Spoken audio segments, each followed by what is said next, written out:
Gaddafi's financial support was extensive and covered various development projects across Africa, contributing significantly to economic growth and regional unity. These projects included substantial investments in education, infrastructure, and healthcare in several African countries.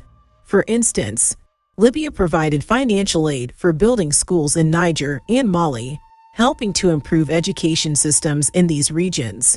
Gaddafi also funded the construction of hospitals in Chad and Burkina Faso, which played a crucial role in enhancing healthcare services and facilities in these countries.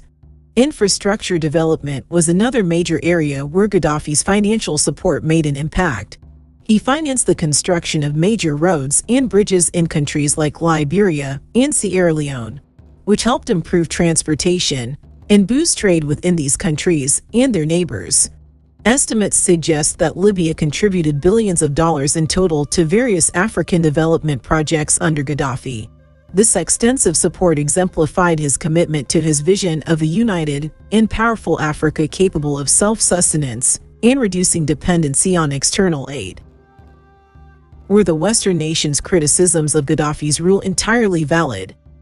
While Gaddafi's rule included significant developmental strides, it also faced substantial criticism, particularly from Western countries, concerning governance and human rights issues.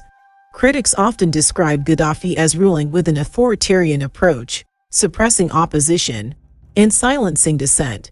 There were numerous reports of the government using harsh measures against those who criticized or posed a threat to the government. This included allegations of torture, arbitrary detention, and, in some cases, extrajudicial killings.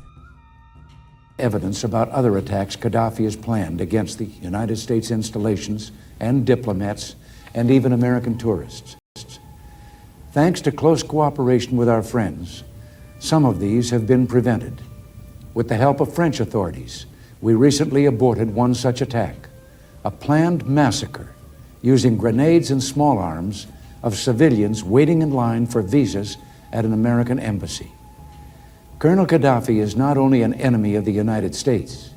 His record of subversion and aggression against the neighboring states in Africa is well documented and well known. He has ordered the murder of fellow Libyans in countless countries.